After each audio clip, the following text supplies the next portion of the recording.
Hola, ¿cómo están? Espero que muy bien. Les saluda su amigo y anfitrión Javier Martín. Hoy es lunes 20 de noviembre del 2017 y arrancamos con la tremenda celebración, el regocijo que nos da a todos los inversores del Bitcoin, saber que entre ayer y hoy se ha superado no solo los $8,000, sino que se alcanzaron los 8,200 y un poco más. Esta bonita fotografía que mostramos fue editada ayer, en el cual se había alcanzado $8,100 por Bitcoin y un porcentaje anual del 1000%. Hoy está más alto, es 8,250 y algo, y el porcentaje de rendimiento anual es de 1020%. Por supuesto que los señores inversores en Martín Valores e Inmobiliaria están sumamente contentos porque están obteniendo ganancias muy altas. Acá tenemos el gráfico del Bitcoin capturado hace escasamente una hora, en el que se aprecia el precio de $8,554 por Bitcoin. Es importante entonces tomar conciencia de por qué está ocurriendo, qué es lo que está motivando toda esta maravilla de crecimiento exponencial. Acá tenemos un pronóstico que su servidor elaboró por aquí más o menos en noviembre 12. Hará unos 8 días que se hizo este pronóstico. Aquí vemos un pequeño error. Pronosticó su servidor que caeríamos por ahí del 12 o el 13 anterior a 5,000, pero no. Cayó hasta más o menos 5,800 quizá, ¿verdad? Sí, 5,569. No, mentiras. 5,834. Aquí está, esta línea. Por eso es que su servidor ha puesto todas estas líneas acá. Y de ahí brincó casi sin descanso. Estas son barras un día a 8,254 al precio. Esperamos que haga entonces una caída proporcional a la que se pronosticó y después alcance la cifra de $9,200 como se aprecia, pero creo que esto ya tenemos que corregirlo. Yo creo que va a ser mínimo $9,500 por Bitcoin el 12 de diciembre. Para compartir con ustedes la experiencia de uno de nuestros últimos clientes en el fondo de cobertura en criptodivisas de Martín Valores e Inmobiliaria. Acá este señor logró una ganancia de $1,874 en menos de 7 días para un rendimiento del 29.40% en menos de una semana. Ese es el Bitcoin. Los detractores del Bitcoin ya no saben qué inventar, ya no hay argumentos. El argumento primero era que era la divisa de los narcotraficantes y de los secuestradores y de los pedófilos, ¿verdad? Como si el secuestro, si en los procesos de secuestro y de criminalidad de todo tipo nunca se hubiera usado un dólar y jamás se va a usar un dólar, no. Entonces, si el Bitcoin comenzó en el 2009, ¿cómo hacían los secuestradores antes de que apareciera el Bitcoin? Argumentos baladíes. Después les dio por decir que era una burbuja, que la burbuja de los tulipanes arriba y la burbuja de los tulipanes abajo, como si todos los sectores de la economía global no estuvieran en una burbuja. Claro que lo están. No hay un solo sector que no esté en una burbuja. Bueno, y ya estos argumentos se terminan y no queda de otra más que doblegarse ante la realidad. No hay una sola compañía de estas grandísimas, de estas corporaciones multinacionales que no esté incorporando esta tecnología ahora mismo. No hay una sola compañía que no esté tratando de reducir sus costos en por lo menos 40% utilizando esta tecnología.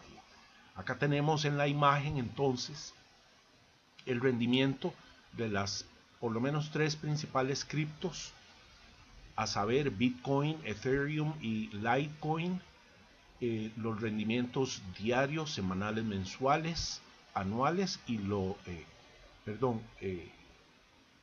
del inicio de año al presente, es esa penúltima columna. Después el porcentaje anual, podemos observar que el de Bitcoin es 1020.04% y un rendimiento en los últimos 3 años de 2261.09. Por supuesto que no hay en el mercado un instrumento financiero que logre darle semejantes rendimientos de una forma tan relativamente fácil. De nuevo, los pobres detractores del Bitcoin tipo Jamie Dimon, personaje siniestro, funesto, que causó directamente su mano la crisis inmobiliaria del 2008, tras la cual cientos de miles o si no millones de personas en los Estados Unidos perdieron sus hogares y también perdieron empleos. Él apareció diciendo barrabasadas, aduciendo que el Bitcoin era una estafa, un esquema Ponzi, un instrumento para lavar dinero. 2 meses después de haber dicho ese montón de barrabasadas, está siendo acusado el banco JP Morgan, del cual el director es este señor Jamie Dimon, está siendo acusado de lavado de dinero. Así que pronosticamos una intensificación en la carrera alcista del Bitcoin. Siempre recuerden que todo valor en el mercado oscila, no es que sube infinitamente ni baja infinitamente, hace unos movimientos que en inglés le llaman pullbacks, en español son correcciones, y sigue avanzando. Entonces pronosticamos una adopción mayor, sobre todo debido a esta información que tenemos de Martín Valores e Inmobiliaria, como uno de los mayores fabricantes de cajeros automáticos del mundo anuncia la incorporación del Bitcoin. Esto por supuesto que va a redundar en mayor adopción y en una subida en el precio, toda vez que va a ir popularizándose. ¿Por qué está dándose esta popularización? Aquí tenemos su servidor, hizo un pronóstico el 12 de noviembre en Facebook con respecto a la historia que está circulando en la web en aquel entonces del pleito entre Bitcoin Cash y Bitcoin. Perdón, una muy obvia estrategia para dominar, controlar y, si se quiere, apabullar el precio del Bitcoin y hacer que el nuevo Bitcoin Cash prevaleciera a través de una técnica que se llama Pump and Dump, bien conocida, en la cual usted estimula el precio de un valor, lo lleva al alza a través de una compra desmedida de este activo, y cuando está en lo más alto la vende, y ahí empieza una caída, porque esa subida no era una subida que respondiera a un mercado, sino a una manipulación. Y bueno, ahí por si quieren ver ese artículo, ese comentario que yo hice, está en mi página, Javier Martín Fernández, en Facebook, y hablo un poco de la descentralización y la centralización, y que por ello es que, según la teoría de Nassim Taleb de los sistemas antifrágiles, con cada ataque que recibe el Bitcoin se vuelve más fuerte y bastante más invulnerable. Había dicho hace unos minutos, hecho la pregunta de por qué está subiendo el Bitcoin. La mayoría de los analistas del Bitcoin se circunscriben a un asunto meramente tecnológico. Su servidor va un poco más allá y concatena el comportamiento en el precio del Bitcoin con el comportamiento del resto de la economía global. Y el razonamiento para esto es muy sencillo. Bitcoin es un factor de la economía, entonces no podemos entender el Bitcoin sin entender lo que está pasando en la economía. Una revisión del viernes anterior, ya hoy es lunes, esto fue el fin de semana anterior, que registramos estas varias caídas en el Dow Jones muy pronunciadas en estas líneas rojas que se observan, y unas subidas también muy intensas que no logran recuperar plenamente y que indican cada vez una caída mayor en la bolsa de valores del Dow Jones. Y estas subidas son abiertamente inyecciones de dinero nacido del aire. Ya hoy apareció un poquito mejor el asunto. Para el siguiente gráfico, un día de estos, veremos entonces que ya está recuperándose, pero a un costo muy alto. Cada una de estas flechas azules significa una inyección formidable de dinero nacido del aire que aumenta el deterioro en la capacidad adquisitiva del dólar, erosiona su valor y por tanto anuncia una hiperinflación galopante tarde o temprano. Acá tenemos el Nikkei 225 de Japón, es el índice de la bolsa de valores, una de las principales bolsas de valores de Japón. Vemos una caída. De nuevo, esto fue una captura de información del viernes anterior. En 6 días y 3 horas en aquel entonces había caído menos 5.95%, casi 6%. El índice Nikkei japonés. El Shanghai Composite de China, barras 5 minutos, se puede observar en los últimos días, arrancando el 13 de este mes, 14, 15, 16, 17, una caída terrible. Esto sí fue una captura de información tomada hace como unas 2 horas. Vemos estas fuertes caídas y de repente una enorme flecha verde, una subida espectacular en las últimas 24 horas, con obviamente dinero nacido del aire.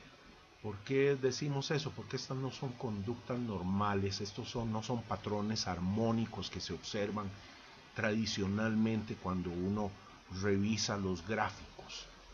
Estos son patrones demasiado simétricos, demasiado cajoneros. Son volatilidades muy simétricas, muy cuantificables. Aquí hay gato encerrado, obviamente. Ahora tenemos el índice de precios de las acciones de precios de General Electric, un monstruo, un ícono de la economía estadounidense, menos 43.75% en lo que va del año. Desde enero al presente, una caída de casi 44%. Entonces, cuando uno escucha en MSNBC y en CNN Money y todas estas televisoras hablar maravillas de la economía, hoy dijeron que de nuevo está rebosante la bolsa. No es cierto, tiene unos cuantos puntos, se recuperó un poco, pero no es la gran cosa. De nuevo volvemos a insistir lo que hemos venido diciendo los últimos 5 años, los fundamentos de la economía están cada vez peor. La economía verdadera, la de la calle, la del ser humano, el ciudadano de a pie, esa economía está cada vez peor. Estos señorones de los bancos centrales, estos reporteros que como Rachel Maddow gana $33,000 por presentación para un total de $7 millones al año, para ellos la economía está divina. Para los políticos la economía está divina, nunca ha estado mejor. Es que tienen razón, desde su punto de vista su economía está fabulosa. Pero bueno, Ahora analicemos el dólar barras un mes, ¿okay? Barras un mes, los últimos años. Vemos esta pronunciada caída a la izquierda que va del 2003 al 2008, que es cuando ocurre la crisis inmobiliaria en los Estados Unidos. Ahí observamos entonces la primera flecha hacia arriba es producto de los intereses en cero. Cuando los intereses están en cero, el negocio es tomar el dinero prestado, no importa para qué. Porque la utilización de ese dinero va a generar una riqueza conexa que después nos queda embolsillada maravillosamente y agarramos un poquito que nos dieron y con eso pagamos los intereses porque están en cero.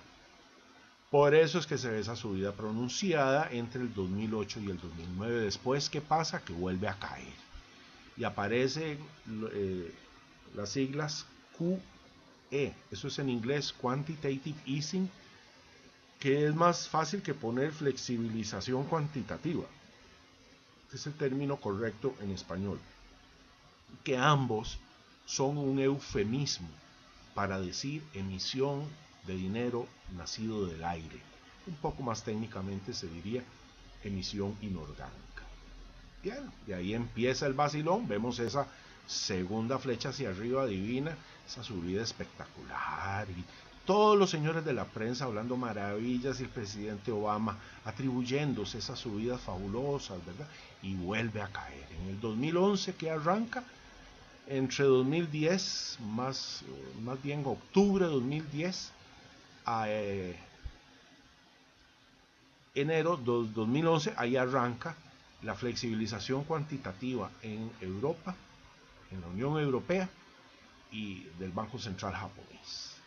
Y vuelve a darse la tercera flecha, subida hacia arriba, ya no es tan intensa. Vean que la tercera es un poco menor, menos pronunciada que la segunda, y la segunda es un poco menor y un poco menos pronunciada que la primera. Bien, se supone que en el 2010 terminó la flexibilización cuantitativa en los Estados Unidos. Eso no es completamente cierto, basta observar los movimientos en el balance general para entender que no han dejado de emitir dinero, pero bueno, pasa oficialmente a emitirse en Europa 60.000 millones de dólares al mes, y a medio camino lo suben a 200.000 millones de dólares al mes que se producen actualmente, porque si no se produjeran al mes siguiente ya se cae completamente el sistema. Entonces entramos al año 2013, por ahí de septiembre, se da una caída en el crudo de 75%. Vean qué barbaridad. ¿Qué pasa con el crudo? Que es que el mundo se mueve con crudo, las fábricas, el transporte, todas las industrias de alguna forma utilizan crudo. Y con esa caída, entonces, empieza una super campaña de mensajes, de discursos de la Fed, anunciando, prometiendo subir los intereses. ¿Por qué es importante esto? Porque resulta que cuando la economía anda bien, los intereses suben. Cuando la economía anda mal, los intereses bajan. Esta es supuestamente la función primordial de un banco central, en el sentido en que va a estimular o desestimular un poco ese flujo de riqueza en el sistema llamado economía para frenar o estimular. Entonces, claro, llevamos desde el 2008 intereses en cero, eso es un estímulo. Y bueno, entramos a 2014 y no había sido ningún estímulo real. Los intereses, el estímulo fue la emisión de dinero nacido del aire, que viajó directamente a la bolsa de valores sin pasar por los fundamentos de la economía. Y bueno, entonces ya para en ese entonces, a donde aparece, a donde dice crudo menos 140, ya ese es un efecto muy claro de una deflación terrible, de un estancamiento del crecimiento, y de hecho en ese momento ya terminan de colapsar los principales índices. Y empieza la señora Janet Yellen a prometer que ya vienen, y todo el mundo se traga esa historia y por eso es que sube el dólar. Ahí se ve una enorme subida y por supuesto entonces todo el mundo creyendo que la cosa anda divina porque el dólar está subiendo, después empieza a estornudar. Entre el 2015 y el 2016 ya la cosa ya no es tan buena, cae en el 2016, ¿no?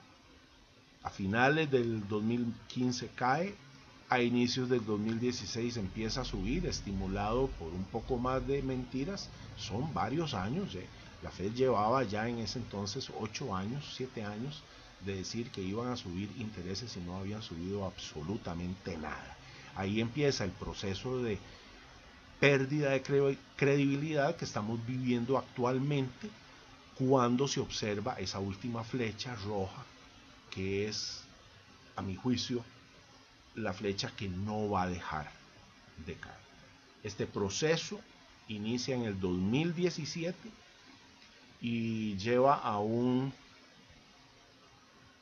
pérdida del 11%. Después recupera, son esas 2 barritas de un mes cada una, 2 meses al alza, y ahora inicia otra vez el proceso de caída, porque ya está muy erosionado el poder adquisitivo del dólar y el mundo fuera de los Estados Unidos lo está rechazando. Acá tenemos el mismo dólar en otra escala, esto es barras un día, para demostrar la carrera alcista que arranca a mediados de septiembre, digamos, inicios de septiembre, son 2 meses y pico. Pusimos esa línea roja superior un poco más gruesa para que se observe cómo empieza a pegar con la resistencia, no logra romper la resistencia y empieza a caer. En comparación, le agregamos arriba la línea púrpura, es la paridad yuan, el precio del dólar estadounidense en yen japonés. Y aquí vamos a tener cuidado porque hay que entender que en el caso de la línea superior púrpura debemos entender que conforme cae el precio del yen está subiendo y conforme sube el precio del yen está cayendo. Ahora, cuando lo contraponemos con el dólar, observamos una simetría muy preocupante, o que por lo menos llama la atención. Y es que, ya lo he mencionado antes, un yen barato es fundamental para que el dólar suba. Esto es una relación bastante compleja que involucra el precio de los bonos y que involucra el precio del oro. Estos 4 factores interactuando nos dan la posibilidad de pronosticar el precio del oro, cosa que ya cada día nos sirve menos porque el precio del oro lo bajan a martillazos todos los días cercano al mediodía. Hoy lo hicieron muy temprano.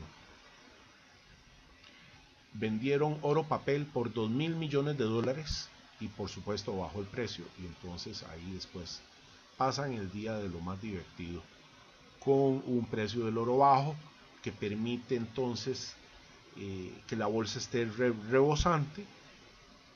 La bolsa se infla a través de la inversión de dinero nacido del aire, es decir, dólares con los cuales se compraron yenes japoneses, y con esos yenes japoneses se compran las acciones, y así es como la bolsa la mantienen divinamente inflada mientras todo el resto de la economía está en condiciones paupérrimas. Aquí volvemos a mencionar el Bitcoin porque es importante. Esto es una lectura muy reciente, esto es hoy hace como 1 hora y media o 2, en el que subió 7.25% en un día y 2 horas, es decir, en 26 horas, $560, digamos que $500 redondeado en 24 horas. Ese es el Bitcoin. ¿Y por qué es que está pasando esto? Por lo que ya vimos. Acá tenemos el precio del oro aplastado hoy. Es esta la flecha roja punteada a mano derecha. ¿Por qué está subiendo el Bitcoin? Por lo que le están haciendo al oro. ¿Por qué está subiendo el Bitcoin? Por lo que está ocurriendo con las acciones. Por lo que está ocurriendo con los bonos. Porque la gente se cansó y entendió que los gobiernos han venido haciendo fiesta, pagando favores políticos y todo tipo de negocios sucios por medio de dinero nacido del aire. No olviden darle like, muchas gracias por ponerme atención. Por lo demás, hay una audiencia muy agradecida y yo por supuesto muy agradecido con esa audiencia porque la transmisión de información, si se hace de una manera personalizada y apasionada, es de doble vía. No solo yo termino informándole a mi audiencia cosas que no saben, sino que la audiencia, sin muchas veces percatarse, me está informando de muchas cosas y me está retroalimentando, y eso me hace crecer como profesional y como ser humano. De nuevo, muchas gracias. Piensen que si hay donaciones puedo tener asistencia y puedo producir mayores videos más frecuentemente y con mayor calidad, puesto que tendré mayores niveles de investigación y de edición. Por lo demás, que pasen el resto de la tarde muy bien y una semana muy productiva y de muchísima felicidad personal. Y gracias.